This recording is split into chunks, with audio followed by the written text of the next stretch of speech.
What's going on, bottom line viewers? It's Mitch back here with another week of your fantasy football stardom and situm. This time, week number 12 of the 2020 fantasy season.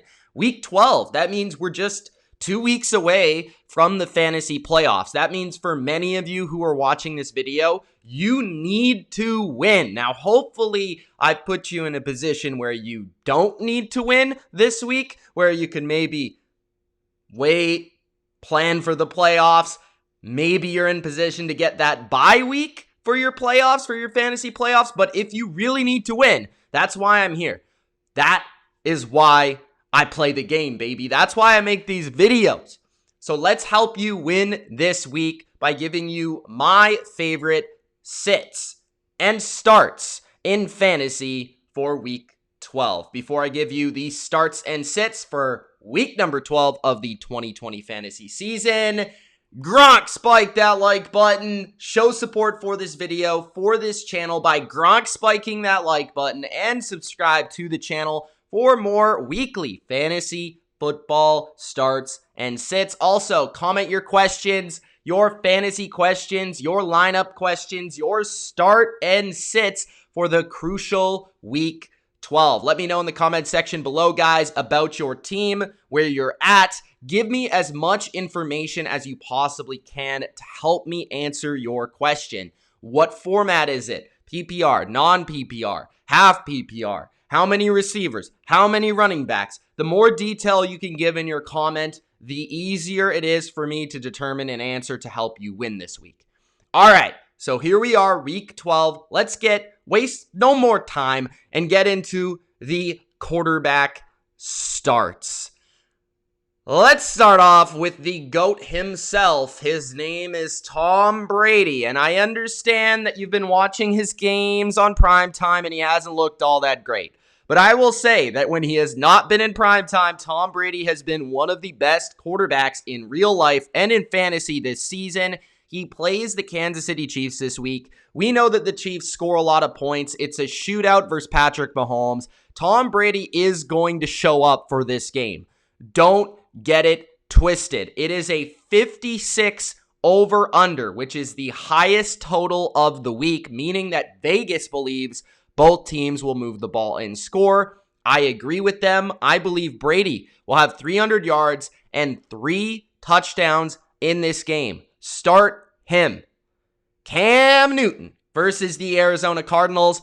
Cam has a pretty nice schedule. He's played pretty well for fantasy purposes recently, but going forward, he looks to be a staple of many of your lineups in fantasy playoff time. He plays the Cardinals this week. They've allowed at least 35 rushing yards to quarterbacks in 4 games in a row. They have also allowed the 5th most fantasy points this season to the position. Cam is a very reliable fantasy quarterback right now because his defense stinks, which means Cam is having to put up a lot of points. He's having to run, pass, and do whatever it takes as a one-man show in New England, and that is good and steady for your fantasy lineups. I'd start him this week in a shootout versus Kyler Murray.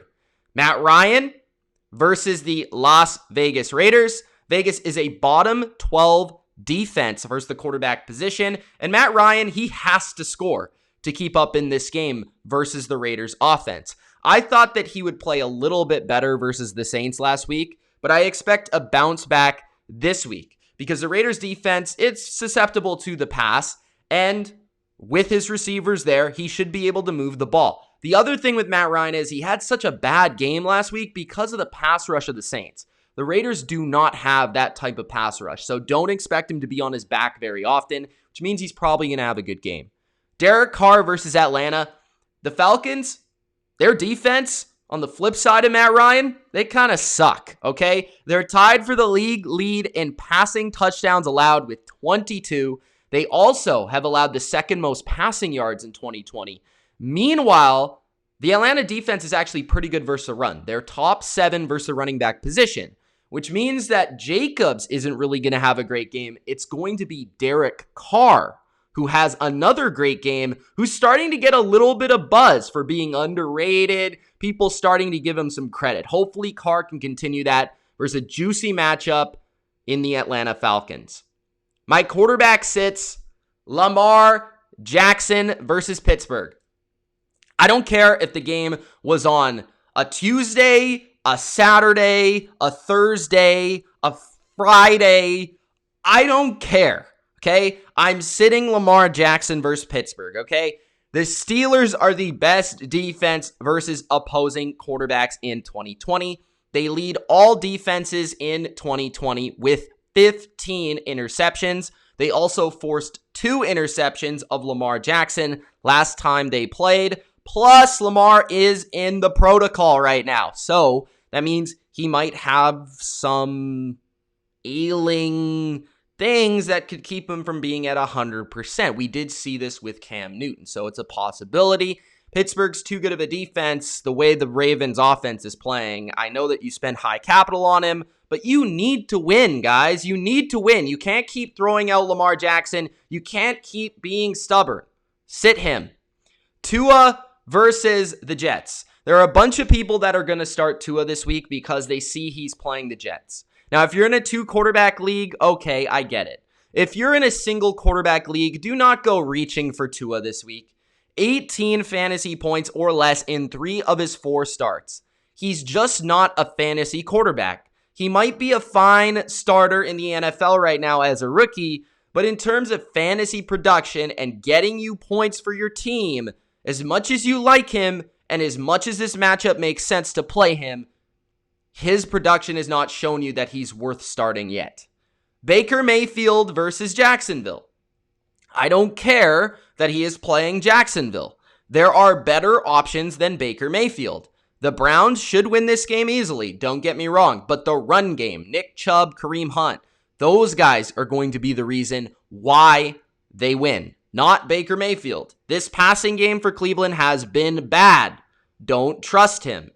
Jared Goff versus San Francisco. Now, I get it, okay? Goff played well on Monday, but that doesn't mean you start him the following week. Don't get that prime time notion stuck in your head. Goff has struggled versus the 49ers the last 2 seasons. He threw for under 200 yards in the last game versus San Francisco, the first one this year.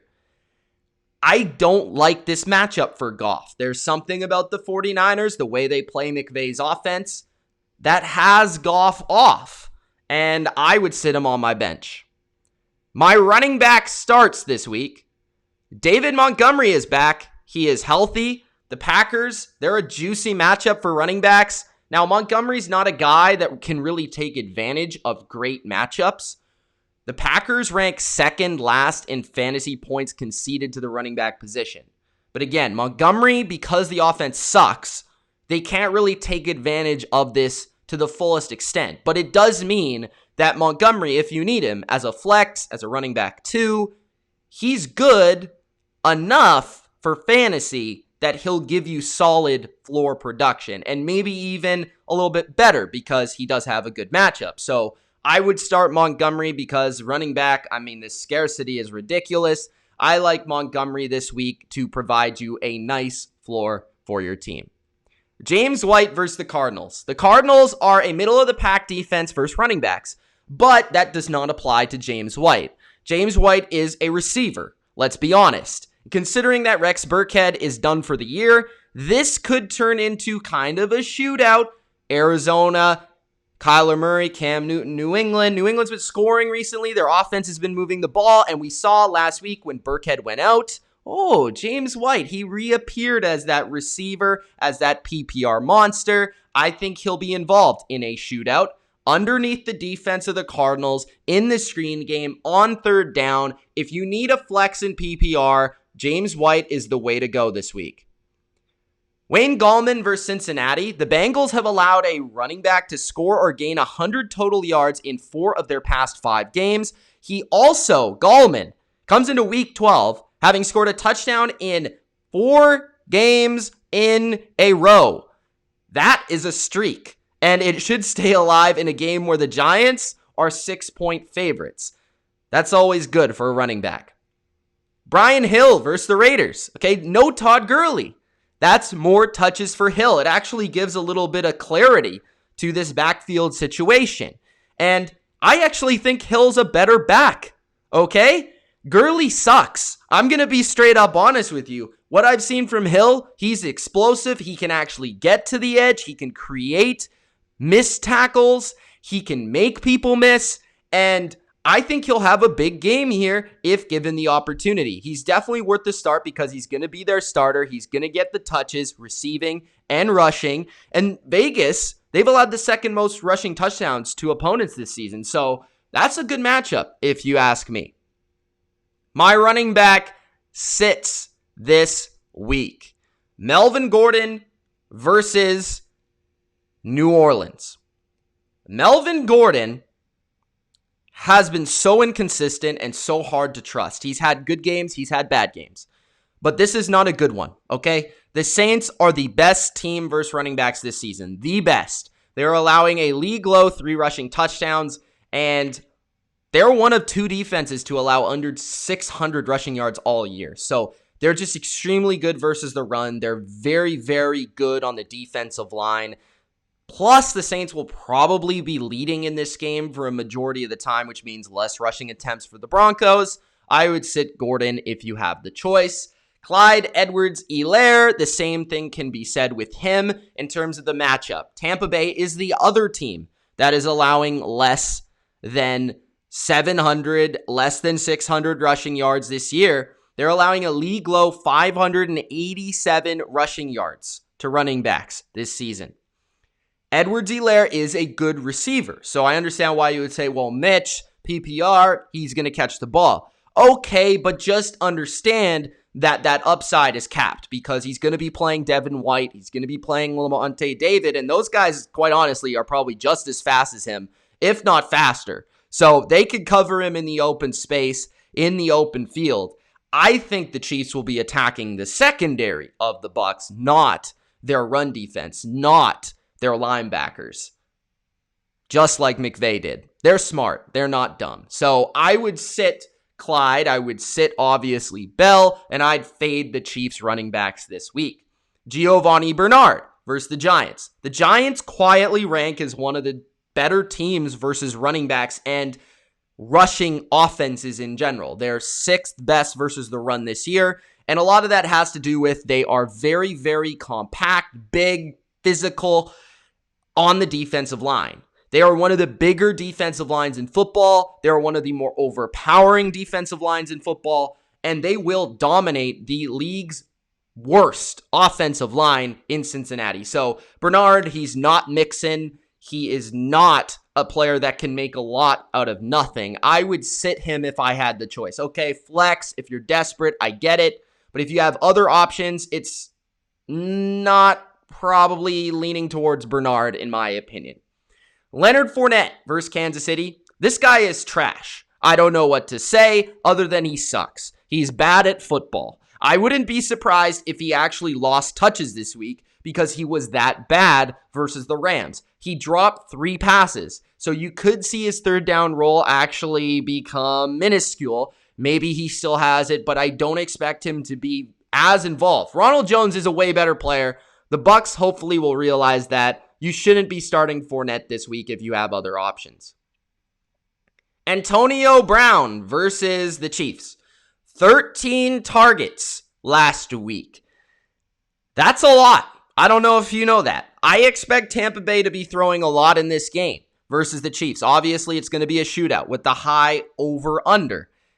Tampa Bay has 3 receivers that you can start each and every week, and Brown is going to be the guy that more likely than not draws the easiest matchup, especially versus a secondary that's solid, but they don't have great corners, and Antonio Brown could be the guy to hit that big play in this game, as we've seen the Chiefs have given up big plays in the past this season through the air. So Antonio Brown might have his biggest game yet this year.